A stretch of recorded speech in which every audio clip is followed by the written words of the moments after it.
Hi everybody, welcome back to our podcast on Mongols versus Mongols, and today we're going to look at the early life of Genghis Khan, who was earlier known as Temujin. If that sounds interesting, let's hop in. Now before we begin, I post a new episode on my Norman versus Mongols podcast every Wednesday. We have some other videos coming out soon as well, videos on different historical figures, as well as different historical things, some facts, some myths that have been told about the medieval period that isn't true at all.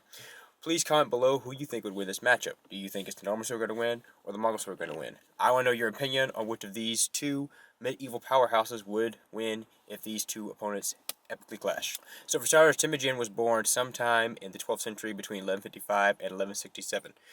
He was actually named after an enemy his father had recently defeated from the Tatar tribe, which is pronounced as Tartar, but there's actually a different pronunciation. I'll explain that later. He was then trained, like most Mongol young men were, in the ways of horsemanship, the skill of the bow and arrow, the lasso, hunting, gathering, and surviving off the land, as they dwelt in steppelands.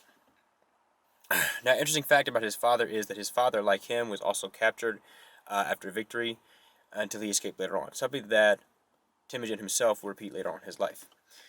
At a very young age, Temujin was selected to pick a wife, whose name was Borta. He would later marry this woman after he was free from captivity yet again. When Temujin was between 12 and 13 years old, his father was killed by an enemy tribe, some say by poison, others say by assassination. Bottom line was, Temujin was dead, his clan was now leaderless, and his family, he was fatherless, and his mother had no husband. Because Temujin was only 12 years old at the time, a very young man, nobody in the tribe wanted to elect him leader. Therefore, he and his family were outcast and abandoned by the tribe that his father had collected together, despite the loyalty he had shown them and the great leadership he had given them as well. Temujin and his family would then retreat to the Khanate Mountains and survive in that forest region.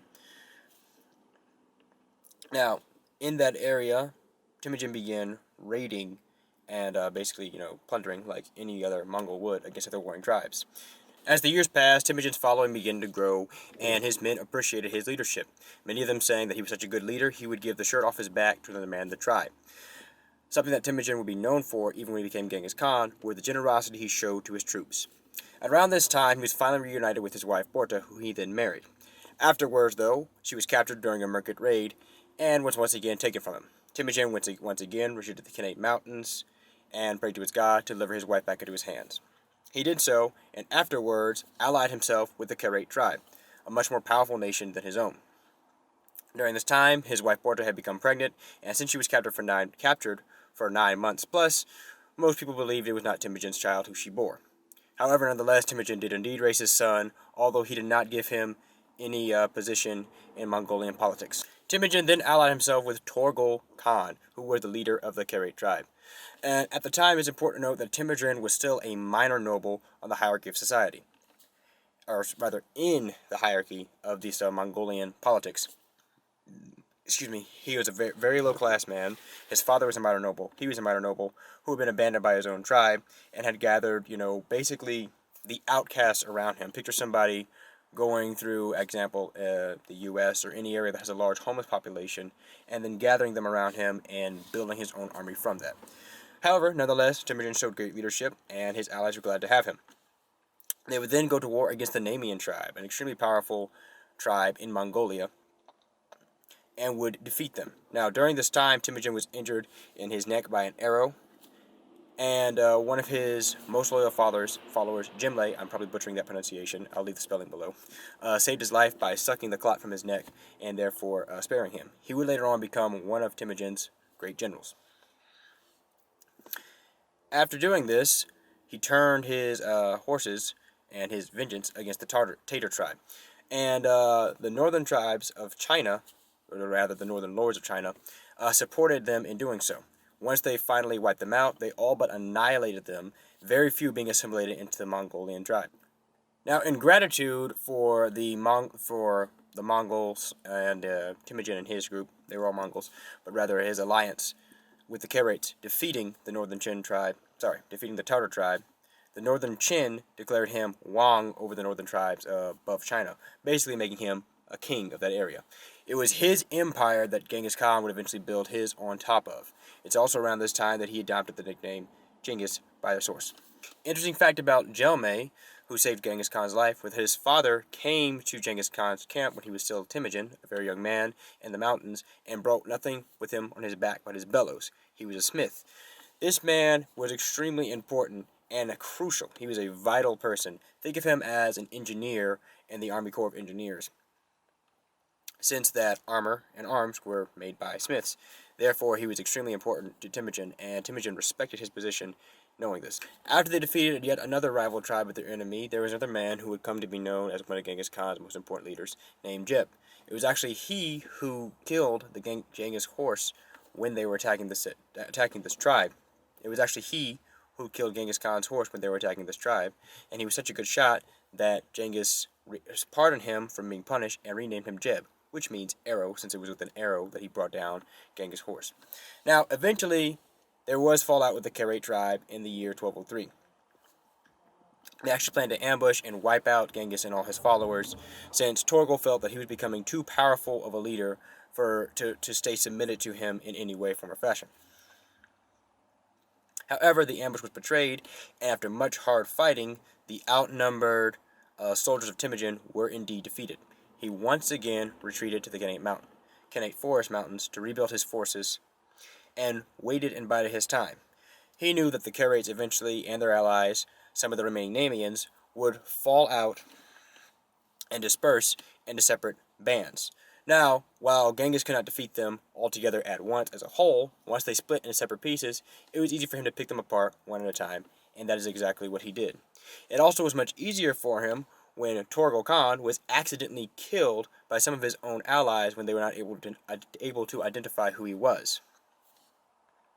The Karaites then repledged their loyalty unto Genghis, which not only swelled his ranks, but also made it easier for him, since he did not have to annihilate their tribes. The only enemy he now had left were the Nemeans, who, although powerful, were indeed still separated.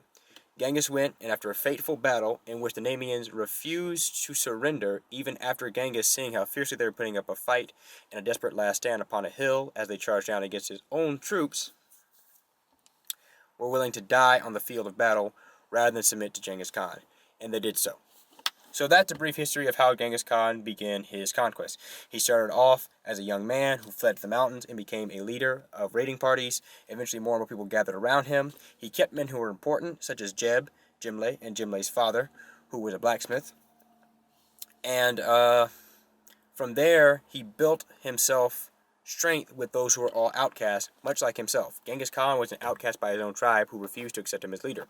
And many people hunted him and sought to destroy him, even his youth, but he was not the only outcast. There were other outcasts in Mongolia, and Genghis Khan was not too prideful of himself or of his position to accept them into his group, and in doing so, gained himself extremely powerful position. Genghis Khan showed very good leadership skills, and we're going to list some of those right now because I think they're very important and they're vital to his success. One of the skills he understood was patience equals payoff. Now, you could see the patience Genghis Khan had when he was serving other people. Even though he allied himself with the Karaites at the time, he was the weaker of the two. Rather than trying to fight everybody around him, he was willing to submit for a time being to someone who was more powerful than he was. He understood that by following them, he was doing two things. One, he was learning the power of his ally that could indeed one day be an enemy. And as I stated before, he knew when the Karaites did indeed ambush him and defeat him in battle, they would disperse. Well, he knew that because he fought with them for a long time and knew how they behaved. Learned the habits of their enemy and of his allies. Secondly, he understood how to respect an enemy. Now, not disrespect an enemy. He knew how to respect people, period. He respected his enemies for their strengths and their weaknesses, and he respected his own men as well. This is shown when he was able to keep Jomei's father, who was, as I mentioned before, a blacksmith. Now, arms and armor need to be made and fashioned for warriors throughout ever. They've always needed them. At the time, a blacksmith was the one who did this. And by keeping the blacksmith, Genghis Khan was able to have armor amongst his troops and weapons for them. And not only that, the man to repair them. You see, if you could have the most expensive armor, but if that armor is damaged, it's now become useless to you unless it can be repaired. He now had a man who was capable of repairing it. Another thing that Genghis had was humility. It was not below him to flee from his enemies when he had to, and the reason showing is he had showed the same attitude the Namians, whom he defeated, show when he was ambushed by the Karates. He would have been wiped out, and we probably never would have heard of Genghis Khan, at least not in the same sense as a leader, as the leader he became. Nowhere near as powerful. The Namians, had they done likewise and retreated from Genghis, might have indeed survived, since there were still other tribes they could have joined, but they were wiped out. Now, I'm a huge fan of Last Stands, and I'm all about them, but this showed the superiority of Genghis' thinking over his enemies. It was not beneath him to flee the field of battle, to regroup and bide his time. Also, the knowledge after where he retreated to. The Carrier Mountains were a forested area. Now, first, being mountains means it's advantageous for him because you're far above an enemy. You can see them coming from miles away, and you have time to escape or time to prepare for them to attack. Also, being a wooded area, it's not ideal for the Mongolian style of warfare, which was primarily horse archery. So it cuts your enemy's numbers down. It's a very defensive, natural defensive position against against cavalry, and a wise place to put yourself. Now we're also going to talk about Genghis Khan's physical endurance. He was able to withstand high heat and withstand extreme cold, and this is because of the conditions he had to survive in from a very young age. It gets extremely cold in the area he lived in, and an interesting fact that I also want to point out, Genghis Khan is the only military commander to successfully invade Russia during the winter. Napoleon Bonaparte and Hitler both famously failed, whereas Genghis Khan would succeed in the year 1206 when he invaded Russia. Now, one of the reasons he was able to endure these things and people understood what he was that living in that mountainous region as a young man made him a man of iron. He was not treated like a royal person who was exempt from danger. People were constantly trying to kill him. He had to hunt. He had to live off the land. He had to survive to get his own food. A lot of the traits that he gained through harsh life, his sons, even though they were great leaders in their own, they would not have gone through the same things he did, and it's probably why they were not able to hold on to the kingdom as high as he could. See, living in those harsh environments, such as the woods and the forests of nature, teach you to respect the things around you and also to respect your own limits and your own weaknesses.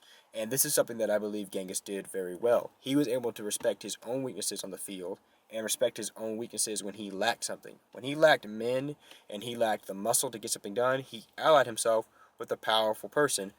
But it wasn't because he had absolutely nothing to offer. He was a great recruiter. He endured hardship time and time again. He escaped captivity in his youth, reclaimed his wife. So he had a very good resume, and he's the kind of man someone would want in their ranks because of his natural abilities. Not only that, Genghis was able to recognize something special in people that I think the other nobles around him were not able to do because of their position. Some nobles would not give a man credit for his abilities because of who he was. This was also the same way Genghis himself was treated by other people. His famous fallout with the brother Jamoka, was because of this. Jamoka was of high class and of high noble birth, while Temujin was not. Even though they were blood brothers for a time, Jamoka still expected Temujin to respect him above the rest because of his class. Temujin would not accept the man who was of a noble birth if he lacked the skills for what he needed, but he would accept Jimle's father, who would seem like a simple man to many, just a blacksmith, but extremely vital. A good comparison to this could be the way one would respect a lawyer if they walked in a room, and probably not a plumber.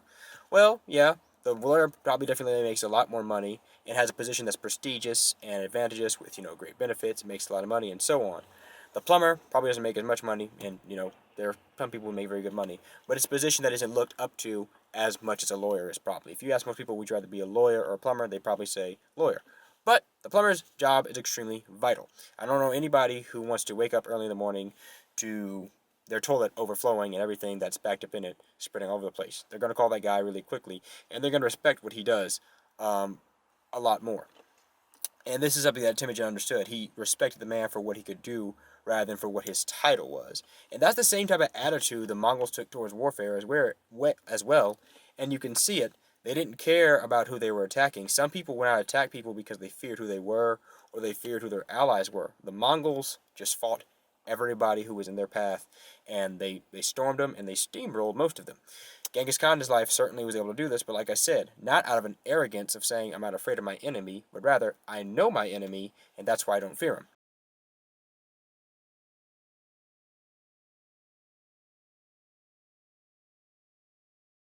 So there we go, guys. We covered Genghis Khan, some of his physical endurance, his leadership skills and abilities that I think are very good and even could be used today. The way you treat people and the way he respected his enemy and the way he respected himself.